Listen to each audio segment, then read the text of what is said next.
ओम शांति। ओम शांति। आज की तारीख है 24 सितंबर 2021।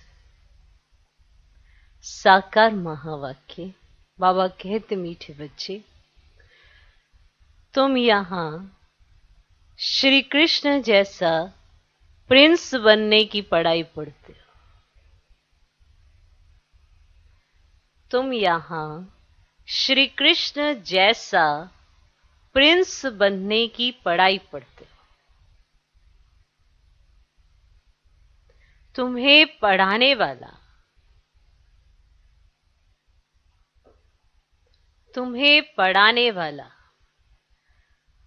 स्वयं भगवान है। तुम्हें पढ़ाने वाला स्वयं भगवान है। क्या आपको कोई मनुष्य नहीं पढ़ा रहा? कोई साधु संत महात्मा सन्यासी नहीं पढ़ा रहा, स्वयं भगवान पढ़ा रहे। कौन पढ़ा रहे? स्वयं भगवान। तो जब भगवान पढ़ाए तो हमें कितना एकाग्र चित्त होकर पढ़ना चाहिए। और एकाग्रता वैसे वरदान में भी मिल जाती है। अगर बाबा से इतना गहरा स्नेह आत्मा रखती है, आत्म अभिमानी स्थिति बना के बैठती है, तो एकाग्र चित्त भी हो जाती है। एकाग्रता कब नहीं रहती है? जब देह में रहते हैं और ये भी भूल जाते हैं कि पढ़ाने कौन है। दुनिया में किसी को भगवान मिल रहा है, कितने खुश हो जाएंगे। और आपको बच्चा बनाए भगवान पढ़ा रहा है, तो आपको कितनी खुशी होनी चाहिए। अब ये खुशी आप अप्लाई करेंगे तो ही तो समझ आएगी ना। अगर ये समझेंगे नहीं कि हम यहाँ क्या करने आए हैं, तो फिर क्या समझ में आएगा। ये भी पता होना चाहिए ना कि आप कौन से स्कूल में पढ़ने जा रहे हो, कौन से कॉलेज में पढ़ने जा रहे हो, कहाँ आपने एडमिशन लिया है, किस लिए लिया है। जब कोई एडमिशन लेता है किसी भी कॉलेज में, तो किस लिए लेता है उसको तो पता होता है। टीचर को तो पता है ही, ये जो स्टूडेंट आए हैं किस लिए आए हैं। तो आप यहाँ किस लिए आए हो? श्री कृष्ण जैसा प्रिंस बनने की पढ़ाई पढ़ते हो कि यहाँ प्रिंसेस बनने के लिए आए हो। श्री कृष्ण जैसा प्रिंस बनने की पढ़ाई पढ़ते हो। तुम्हें पढ़ाने वाला स्वयं भगवान है। ये बात पक्की होनी चाहिए। जिसे पक्की है वो बहुत एकाग्रता से पढ़ता है, बहुत ध्यान देता है कि भगवान क्या पढ़ा रहा है। तो तुम्हें पढ़ाने वाला स्वयं भगवान है। आज का प्रश्न, बाबा जब भगवानुवाद शब्द बोलते हैं तो कई बच्चे भी मूंझ जाते हैं। क्यों? ना बाबा जब कहते हैं ना भगवानुवाच, तो कई बच्चे भी मूंझ जाते हैं कि ये दादा ने कहा है। माने ये जो भगवानुवाच कहा है वो किसने कहा है? दादा ने कहा है। माने ऐसे मूंझ जाते हैं ना। जो बच्चे हैं वो भी मूंझ जाते हैं। क्यों मूंझते हैं? बाबा पूछते क्यों। तो प्रश्न, जब भगवानुवाच कौन कहते हैं? बाबा जब शब्द ये यूज करते, कौन सा? भगवानुवाच। बाबा जब भगवानुवाच शब्द बोलते हैं तो कई बच्चे भी मूंझ जाते हैं। क्यों? उत्तर, क्योंकि भगवान तो गुप्त है। क्योंकि भगवान तो गुप्त है।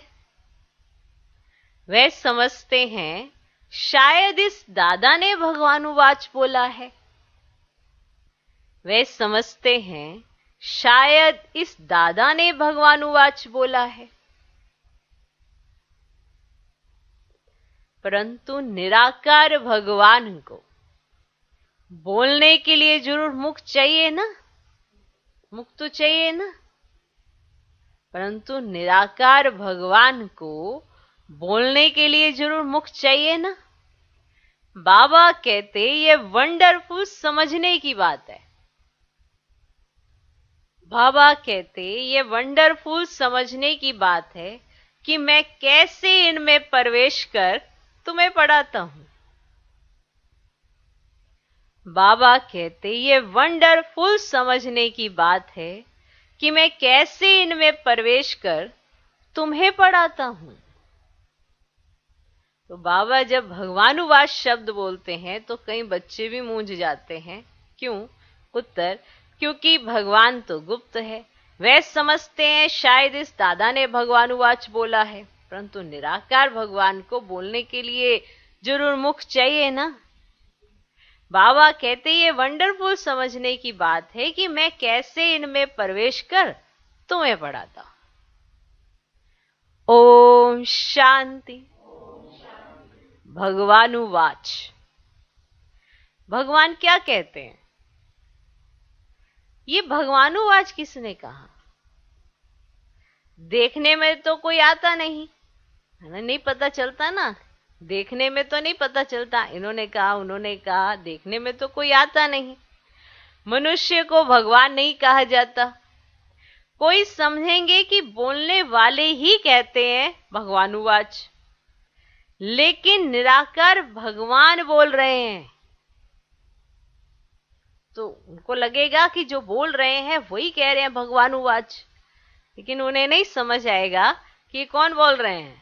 निराकार भगवान बोल रहे हैं। ये सिर्फ तुम ही जानते हो। ये कौन बैठा है? भगवान कहाँ है? अब ये नई बात है ना, इसीलिए मनुष्य मूंझ जाते हैं। लेकिन भगवानुवाच है जरूर। कहते हैं कि मैं बच्चों को राजयोग सिखा रहा हूं। नर से नारायण अथवा कृष्ण, नारी को लक्ष्मी अथवा राधे बनाने लिए योग और ज्ञान सिखाता हूं। इनसे और क्या चाहिए? बाबा कहते नर से नारायण अथवा कृष्ण, नारी को लक्ष्मी अथवा राधे बनाने के लिए योग और ज्ञान सिखाता हूं। इनसे और क्या चाहिए? तुमको हम राजाओं का राजा बनाता हूं, प्रिंस का प्रिंस बनाता हूं। प्रिंस प्रिंसेस भी तो मंदिर में जाते होंगे ना। विकारी प्रिंस, निर्विकारी प्रिंस श्री कृष्ण को नमन करते हैं। तो मैं तुमको प्रिंस का भी प्रिंस बनाता हूं। क्या बनाता हूं? श्री कृष्ण जैसे स्वर्ग का प्रिंस बनो। नॉलेज पढ़ने से ही तो बनेंगे ना। डॉक्टर व बैरिस्टर कहेंगे ना स्टूडेंट को कि मैं तुमको डॉक्टर व बैरिस्टर बनाता हूं, परंतु पढ़ेंगे तब तो बनेंगे। क्लियर? डॉक्टर की पढ़ाई पढ़ेंगे तो डॉक्टर बनेंगे, बैरिस्टर की पढ़ाई पढ़ेंगे तो बैरिस्टर बनेंगे। अब भगवान आपको प्रिंस प्रिंसेस बनने की पढ़ाई पढ़ाएंगे तो आप प्रिंस प्रिंसेस बनेंगे ना। अब प्रिंस प्रिंसेस तो नहीं पढ़ाएंगे ना, भगवान पढ़ाएंगे तुमको प्रिंस प्रिंसेस बनाने के लिए। अब आपको प्रिंस बनना है श्री कृष्ण जैसा, प्रिंसेस बननी है श्री राधे जैसी। क्लियर? उसके लिए आपको क्या करना है? पढ़ना है, क्योंकि भगवान तो पढ़ा रहे हैं। अब पढ़ेंगे तब तो बनेंगे ना। बाबा कहते बच्चे अच्छी रीति समझते हो कि राजयोग सिखलाने वाला एक ही भगवान है, ना कि कृष्ण। अभी अच्छी रीति समझ में आ गई ये पॉइंट। राधे कृष्ण तो अलग अलग राजाई के बच्चे हैं, उन्हों की आपस में सगाई होती है, शादी के बाद नाम बदलता है। इसलिए चित्र में भी लक्ष्मी नारायण के नीचे राधे कृष्ण को दिखाया है।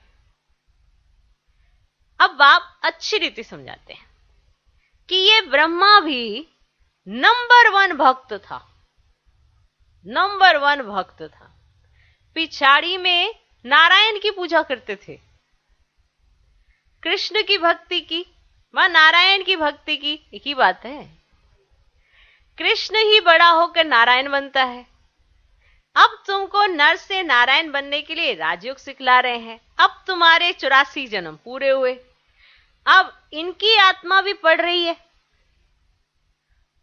फिर भविष्य में श्री कृष्ण बनती है। बाप कहते बच्चों, तुम ज्ञान चिता पर बैठ गोरे बनते हो, फिर काम चिता पर बैठ सांवरे बन गए हो। ये है कंसपुरी। मैं तुमको कृष्णपुरी में ले जाने के लिए आया हूं। चलना है? श्री कृष्ण ही सर्वगुण संपन्न 16 कला संपूर्ण है। यहां कोई में ना सर्वगुण है नहीं यहां। और श्री कृष्ण 16 कला संपूर्ण सर्वगुण संपन्न है, और यहां कोई में सर्वगुण है ही नहीं। मैं आया हूं बच्चों को संपूर्ण निर्विकारी बनाने। देखो, आप मेहनत किस लिए करते हो? ज्ञान योग की संपूर्ण निर्विकारी बनने के लिए करते हो। हर एक अपनी एक्टिविटी से समझ सकता है कि मैं ज्ञान योग में कच्चा हूं, पक्का हूं। उसके लिए आप अपनी निर्विकारी अवस्था को चेक करो। चेक करो कितने विकार हावी हैं, क्या क्या बुद्धि पर हावी है। जैसा सोचना चाहिए वैसे ही सोचते हैं या कुछ और ही सोचते हैं, और फिर प्रिटेंड ये करते हैं कि हम अच्छा सोच रहे हैं, जबकि खुद को पता है कि हम अच्छा नहीं सोच रहे, क्योंकि हमें अच्छा नहीं लग रहा है। अब जब अच्छा नहीं लग रहा है तो अच्छा सोच नहीं सकते। माना अभी हम सर्वगुण संपन्न तो नहीं है, और जो चारों तरफ का वातावरण है उसमें भी आपको कोई सर्वगुण संपन्न नहीं मिलने वाला है। अब भगवान हमें सिखा रहा है कि तुम्हें सर्वगुण संपन्न कैसे बनना है, संपूर्ण निर्विकारी कैसे बनना है, उसकी कंप्लीट नॉलेज हमको मिल रही है। ऐसा कुछ बचा ही नहीं है जो आप ये कहें कि हमें ये पता ही नहीं है। अगर आप मुरली को अच्छे से स्टडी करते हैं, अच्छे से सुनते हैं, ध्यान से पढ़ते हैं, सिर्फ सुनना ही काफी नहीं है, पढ़ना भी जरूरी है, क्योंकि सुनते हुए बुद्धि कहीं और जा सकती है।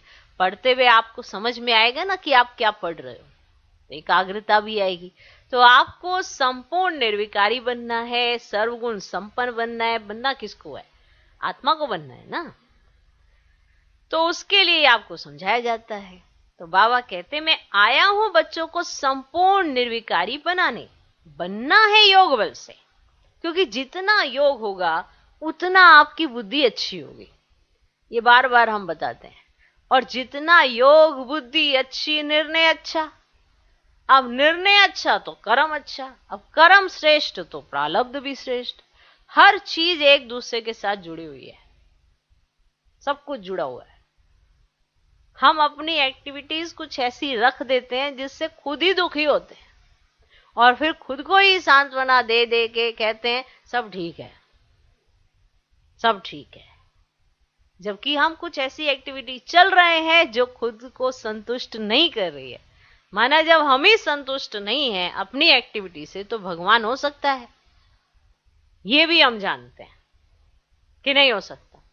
फिर भी विकारों के वशीभूत होकर वो कर्म करेंगे जो हमें नहीं करने चाहिए, तो हम संपूर्ण निर्विकारी नहीं बन पाते हैं। अब बनेंगे योग बल से। जितना जितना योग बढ़ेगा, जितना अच्छी बुद्धि आएगी, उतना सब अच्छे से अच्छा होगा, उतना आप विकारों पर जीत पाते हो बहुत सहज रीति से। मेहनत ज्यादा नहीं लगती है। माना आप मेहनत कर रहे होंगे, लेकिन दूसरे को भी अनुभव होगा कि इनको प्राप्तियां बहुत ज्यादा हुई हैं, और इन्हें प्राप्ति बहुत ज्यादा हो रही है, और आपको फिर लगेगा कि अरे हमने इतनी मेहनत नहीं की जितनी प्राप्ति हो रही है। तो बाबा क्या बनाने आए आपको? संपूर्ण निर्विकारी और सर्वगुण संपन्न। अब बनना है योग बल से। बाहुबल है हिंसक लड़ाई, जो तीर कमान से होती है, फिर बंदूकों से, तलवारों से हुई, अब तो होती है बॉम्ब से। ठीक है, पहले बंदूकों से हुई, फिर तलवारों से हुई, उससे पहले तीर कमान से हुई। क्या लड़ाई? हिंसक लड़ाई। खुद कहते हैं हम ऐसे बॉम्ब्स बनाते हैं जो घर बैठे सब खत्म हो जाएंगे। फिर मिलिट्री क्या करेगी? बाप कहते हैं मीठे मीठे बच्चों, ये पाठशाला है। क्या ये पाठशाला है? मैं तुमको प्रिंस श्री कृष्ण जैसा बनाता हूं। प्रिंस बनाता हूं श्री कृष्ण जैसा। जो फर्स्ट प्रिंस सत्युग का था, वह अब 84 जन्म लेकर कलयुग में वैगर बना है। भारत में ही उनका राज्य था, फिर पुनर्जन्म लेना पड़े ना, फिर पुनर्जन्म। कृष्ण को भगवान कहते तो भगवान फिर पुनर्जन्म कैसे लेगा, कैसे आएगा पुनर्जन्म में? भगवान तो निराकार है, वह है ही एक रचयिता, बाकी सब है रचना। तब तो कहते हैं ना हम आत्माएं सब भाई भाई हैं। बाप समझाते हैं कि तुम ब्रह्मा कुमार कुमारी आपस में भाई बहन ठहरे, तो फिर क्रिमिनल सॉर्ट कैसे हो? तुम वर्षा एक बाप से लेते हो भविष्य के लिए, अगर पवित्र नहीं रहेंगे तो शांति धाम सुखधाम में कैसे जाएंगे? पुकारते भी हम पतित बन गए हैं, पावन बनाने आओ, तो बाप कहते मुझे याद करो, ये तुम्हारा अंतिम जन्म है। तुम सब आत्माएं अब वापिस वानप्रस्थ में जा सकती हो, इसीलिए वानप्रस्थी हो। ऐसा कोई गुरु रास्ता बता ना सके, ये ज्ञान है ही एक बाप के पास। वही पतित पावन निराकार है। बाप कहते हैं कि मुझे याद करो, थोड़े टाइम के लिए मैंने इस तन का लोन लिया है, थोड़े टाइम के लिए। शरीर बिगर आत्मा कैसे बोल सकेगी? भगवान उवाच है कि मैं बूढ़े साधारण तन में प्रवेश कर तुम बच्चों को पढ़ाता हूं। मैं गर्भ में नहीं आता हूं, गर्भ में आने वाले को तो पुनर्जन्म में आना पड़े। मैं एक ही बार आता हूं, प्रकृति का आधार मुझे जरूर चाहिए। देखो, मेरा आना तुम्हें समझाना, तुम्हें पढ़ाना, ये मेरा पार्ट है। समझना सीखना ये मेरा पार्ट नहीं है, सिखाना मेरा पार्ट है। माना बाबा हमें सिखाने आते हैं, समझाने आते हैं, खुद थोड़ा आपकी इस दुनिया के लिए सीखेंगे। तो गर्भ में क्यों जाएंगे? अगर गर्भ में जाए तो एक जन्म लिया है तो उसका चोला छोड़ना, फिर दूसरा भी लेना पड़े, हिसाब किताब बन जाएगा। क्लियर? प्रकृति का आधार मुझे जरूर चाहिए, क्योंकि आपको एक, अगर प्रकृति का मैं आधार ही ना लूं तो तुम सुनोगे कैसे और मैं बोलूंगा कैसे? हवा में तो बात होने से रही। तो मुझे तो चाहिए, मैं इसमें बैठ तुमको पढ़ाता हूं।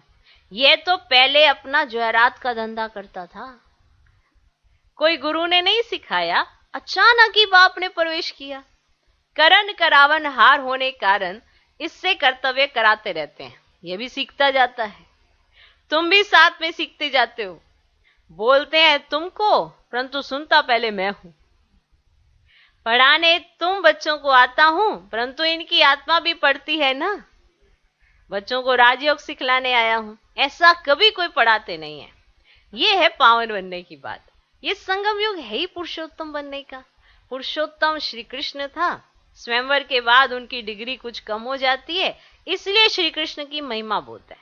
अब नाम ही है श्री कृष्णपुरी, इनको कहा जाता है कंसपुरी। बाकी कहानी बनाई है कृष्ण और कंस की। अब बच्चों को समझाया कि परिपक्व अवस्था होने से भक्ति आप ही छूट जाएगी। जब परिपक्व अवस्था हो जाती है, जितना ज्ञान और योग में बुद्धि जाती है, उतना आपको सब बात समझ में आ जाती है और भक्ति आप ही छूट जाएगी। तुम कभी कोई को ऐसे नहीं कहना कि भक्ति ना करो, उनको ज्ञान देना है। बाप तुमको ज्ञान दे, स्वर्ग का प्रिंस बनाने आए हैं। कृष्ण भी स्वर्ग का मालिक था, अब नहीं है, फिर से वह भी राजयोग द्वारा बन रहे हैं। तुमको भी पुरुषार्थ कर बाप को याद करना है।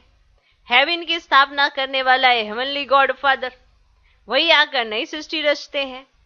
वह करेगा तब जब कलयुग पूरा होगा। अब सतयुग त्रेता में तो नहीं आते। अब कहते हैं मैं कल्प कल्प संगम युगे आता हूं।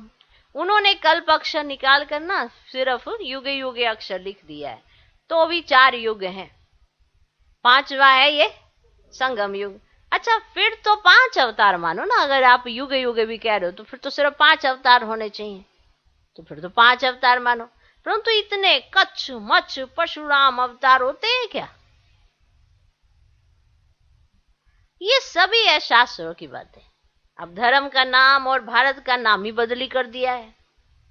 हिंदू धर्म और हिंदुस्तान कर देते हैं। अब भारत नाम क्यों बदलना चाहिए? यदा यदा ही धर्मस्य भारत, उसमें भी भारत का अक्षर आता है। तो बाप समझाते तुमने कोई एक जन्म थोड़ी भक्ति की है, द्वापर से की है। भक्ति भी पहले अव्यभिचारी थी। आपको क्या लगता है आपने एक ही जन्म भक्ति करी है? द्वापर से लेके करते आए हो, और भक्ति पहले अव्यभिचारी थी। सिर्फ शिव की भक्ति करते थे। जिस शिव बाबा ने ही भारत को स्वर्ग बनाया था और अब फिर स्वर्ग का मालिक बनाने आए हैं, तो पति शरीर में बैठ बताते हैं कि मैं आता भी हूं, आता ही हूं ना, आता हूं पतित शरीर में, पतित दुनिया में और पतितों को पावन बनाने। पतित शरीर में आता हूं, पतित दुनिया में आता हूं और पतितों को पावन बनाने आता हूं। और भक्ति मार्ग में तो फिर भी मेरे लिए बड़ा भारी मंदिर बनाते हैं। कितनी क्लियर बात है। इनमें बाबा की प्रवेशता हुई और गीता आदि पढ़ना छोड़ दिया, भक्ति छूट गई, अनायासी तो छोड़ा। तुमको कोई ने कहा नहीं कि भक्ति नहीं करो। अब तुम बच्चों को बाबा समझाते हैं कि फिर से मैं तुमको कृष्णपुरी का मालिक बनाता हूं। अब कृष्ण की फिर 8 डिनाइस्टी चलती है। पहले कहेंगे प्रिंस ऑफ सतयुग, फिर बनता है किंग ऑफ सतयुग। अब 8 पीढ़ी उनकी चलती है। उस समय तो दूसरी रजाई होती ही नहीं है। अब बाबा कहते हैं तुम बच्चे भी सतयुग के प्रिंस बनो। अब देखो श्री कृष्ण एक हो गया, बाकी साथ में तो प्रिंस प्रिंसेस चाहिए ना, तो बनो बनो, बन रहे हो। अब भक्ति में तो कोई सुख नहीं है, ज्ञान से तुम स्वर्ग का मालिक बनते हो। अब कोई का बाप मर जाता है तो उनसे पूछा जाए तुम्हारा बाप कहाँ गया, कहेंगे स्वर्गवासी हुआ। समझते आत्मा और शरीर दोनों गए, लेकिन शरीर तो यहीं छोड़ गए, बाकी गई तो आत्मा ना। शरीर तो तुम्हारे लिए छोड़ गए थे, ले लो। तो ऐसा किसी से पूछो कि कहाँ गया तो क्या कहेंगे, स्वर्गवासी हुआ। लेकिन शरीर तो यहां ही छोड़ गए ना, बाकी गई आत्मा। इसका मतलब पहले वो नरक में था, आत्मा शरीर छोड़ स्वर्ग में गई, फिर इसमें रोने की क्या दरकार है। स्वर्ग अब यहाँ है कहाँ, है क्या, परंतु समझते नहीं है। कह देते सब ईश्वर का हुक्म है, सुख दुख सब ईश्वर देता है, सब ईश्वर के रूप है। परंतु बाप कहते मैं बच्चों को दुख कैसे दे सकता हूं, कैसे दे सकता हूं। कोई भी दुख आता है, कभी भी कह देते हैं भगवान ने दिया, भगवान ने दिया। भगवान क्या, आप अपने बच्चों को कभी दुख नहीं देते, वो तो फिर ऑलमाइटी अथॉरिटी है, भगवान है, वो तो रिंचक मात्र भी दुख नहीं देता। दुख होना ना होना, या आपने जो भी सीन आपके सामने आया है उसमें वो क्या फील कर रहे हो, वो तो आपकी बुद्धि के ऊपर डिपेंड कर रहा है ना, कि आप उसमें क्या फील कर रहे हो। तो दुखी तो आप हो रहे हो। भगवान ने कभी किसी को दुख नहीं दिया है। उसको तो कहा ही जाता है दुख हरता, वो सबके दुख हरता है और सुख देता है। ठीक, पक्का कर लो। मैं बच्चों को दुख कैसे दे सकता हूं। बाप से बच्चे कब दुख मांगते हैं क्या, मांगते हैं क्या।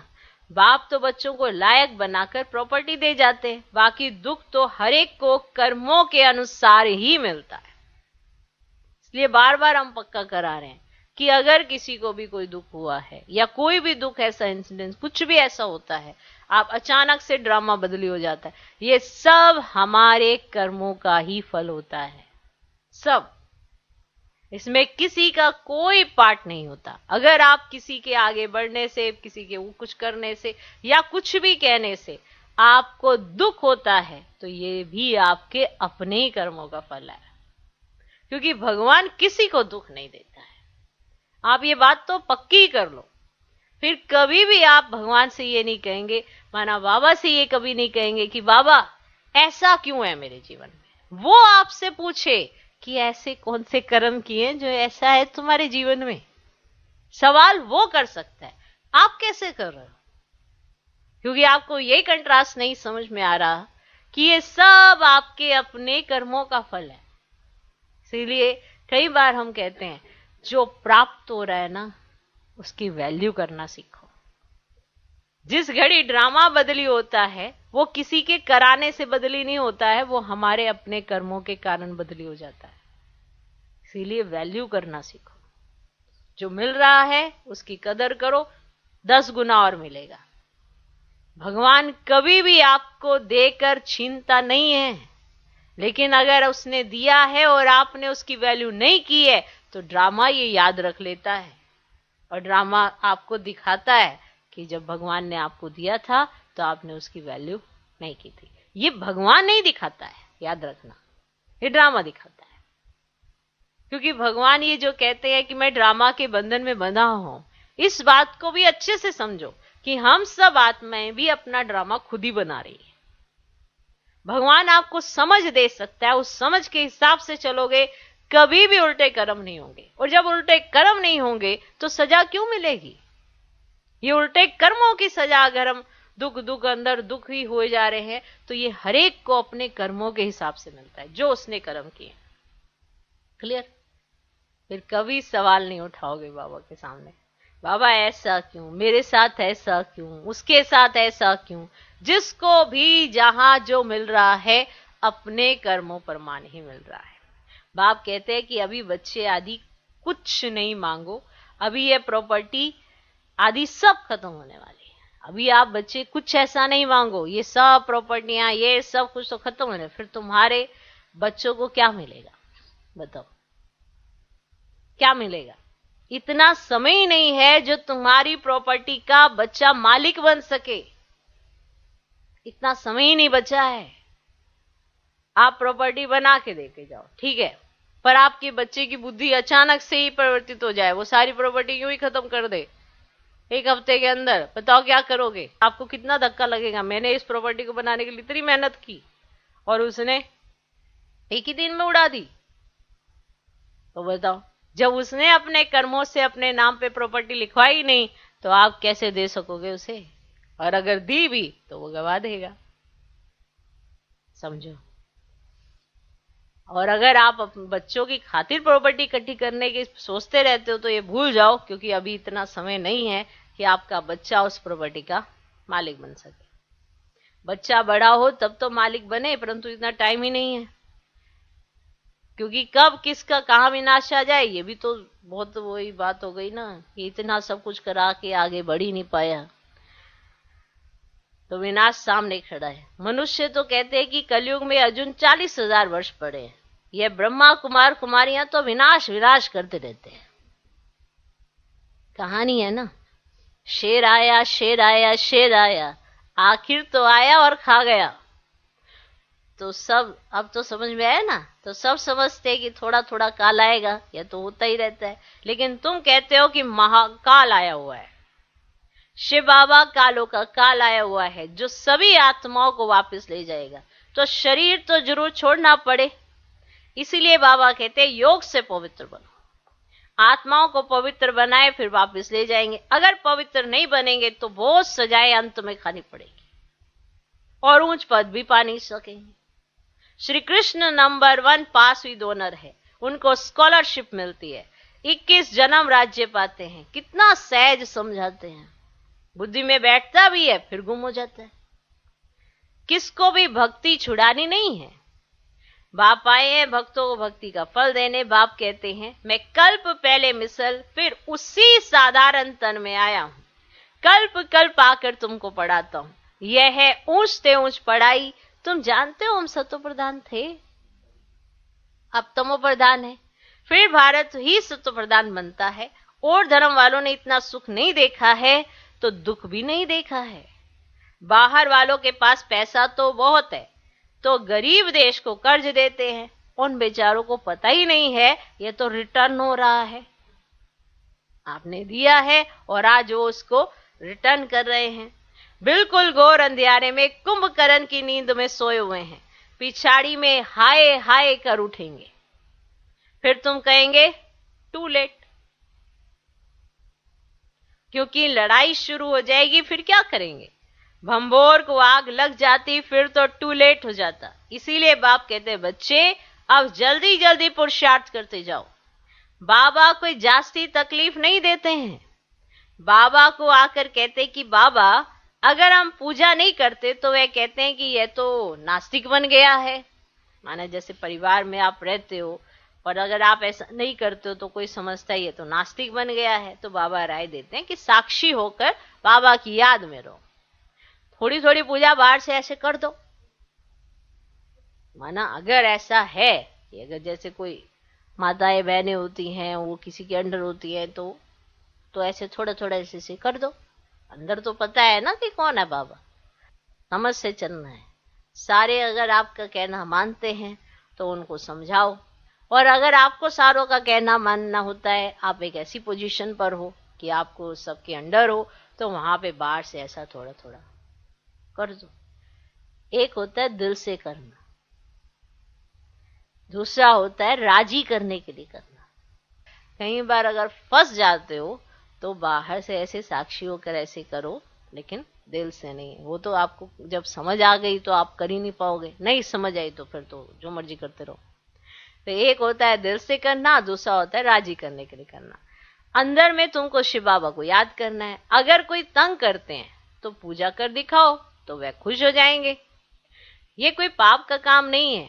बाबा तो बहुतों को कहते हैं शादी आदि पर भले जाओ, ऐसे रिश्तेदारियों में आपको कहीं जाना होता है तो भले जाओ, दोनों तरफ तोड़ निभाना है। वहां भी सुनाते सुनाते कोई ना कोई को तीर लग जाएगा। युक्ति से चलना है। बाप का फरमान है कि अब पतित नहीं बनना है, पवित्र बनने से ही तुम कृष्णपुरी के मालिक बनेंगे। शिव बाबा को याद करो तो विक्रम विनाश होंगे और विश्व के मालिक बन जाएंगे। बच्चों, ऐसी ऐसी युक्ति से अपने मित्र संबंधियों को समझाना है। वह है जिस्मानी यात्रा और यह है रूहानी यात्रा। ये रूहानी यात्रा बाप सिखलाते हैं। कहते हैं कि मामेकम याद करो तो पति से पावन बन जाएंगे और सब दुख दूर हो जाएंगे। कोई विरला व्यापारी व्यापार करे, अर्थात वैकुंठ की बादशाही लेवे, श्रीमत पर चलते रहो। ऐसे भी ना हो पैसे आदि का मुफ्त में जाएं, कुछ फल नहीं निकले। घर बार भी संभालना है, बच्चों की पालना भी करनी है, सिर्फ श्रीमत पर चलना है। राय लेनी है कि बाबा इस हालत में हम क्या करें। कोई ऐसी कंडीशन आ जाती है जिसमें फंस जाते हैं, तो फिर राय लेनी चाहिए कि बाबा इस हालत में हम क्या करें। बाबा बच्ची कहती है हम शादी करें, माना। अगर बच्ची कह रही है नहीं मुझे तो शादी करनी है, तो फिर कराओ, फिर कराओ। बच्ची कहे कि मैंने करनी है तो उसकी करानी पड़ती है। अब बच्चा कहे करने, कहते जाओ कर लो भैया, और क्या होगा। अब बच्ची किया है तो उसको दे दवा के ऐसे साइड करो भैया करो। बाबा बच्ची कहती है कि हम शादी करें, तो बाबा कहते हैं कि शादी करानी पड़ेगी क्योंकि उनका हिस्सा है, उनको दे दो। बाप सिर्फ समझाते हैं, फिर भी कुछ पूछना हो तो पूछ कर श्रीमत पर चलो। माना ये वो बच्चे होते हैं जो श्रीमत के बगैर कदम भी नहीं उठाते हैं। उन बच्चों के लिए बाबा बहुत अच्छी जो भी युक्ति होगी उस तरह से चला के वो निश्चिंत रीति से वो कर सकते हैं। बच्चों को बाप की आज्ञा पर चलना है, इसमें ही कल्याण है, इसमें ही कल्याण है।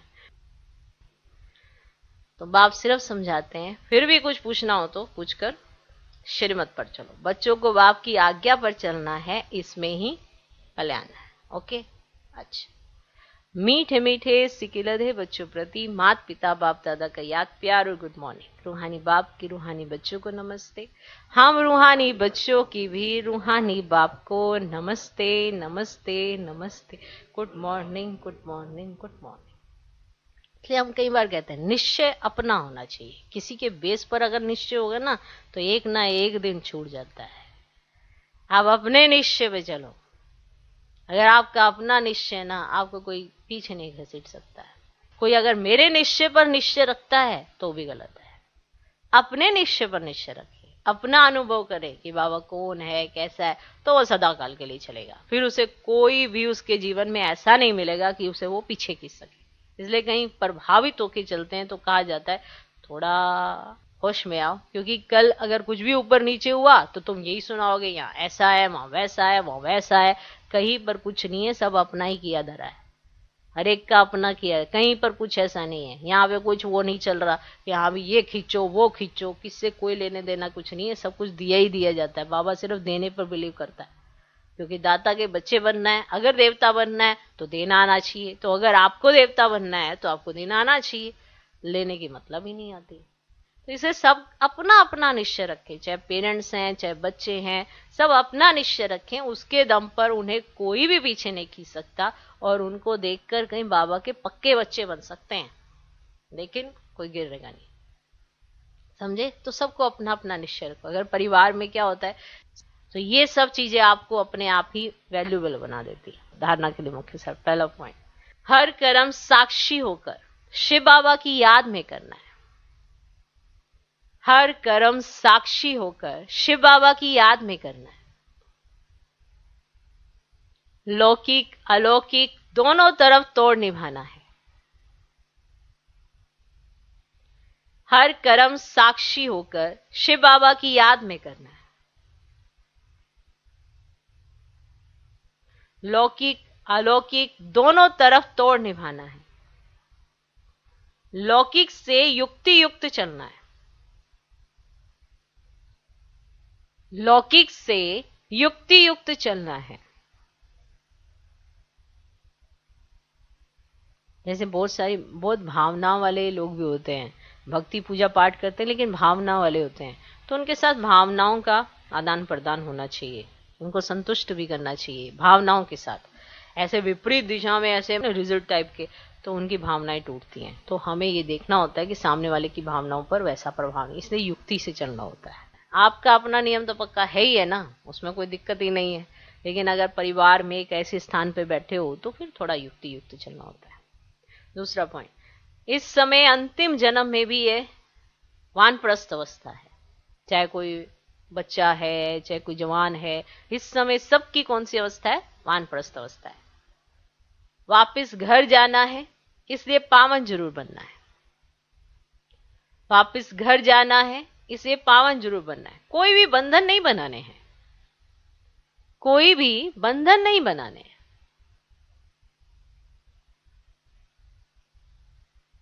इस समय अंतिम जन्म में भी यह वानप्रस्थ अवस्था है। वापस घर जाना है, इसलिए पावन जरूर बनना है। कोई भी बंधन नहीं बनाने हैं। आज का वरदान, पुराने संस्कारों व विघ्नों से मुक्ति प्राप्त करने वाले सदा शक्ति संपन्न भव। पुराने संस्कारों व विघ्नों से मुक्ति प्राप्त करने वाले सदा शक्ति संपन्न भव।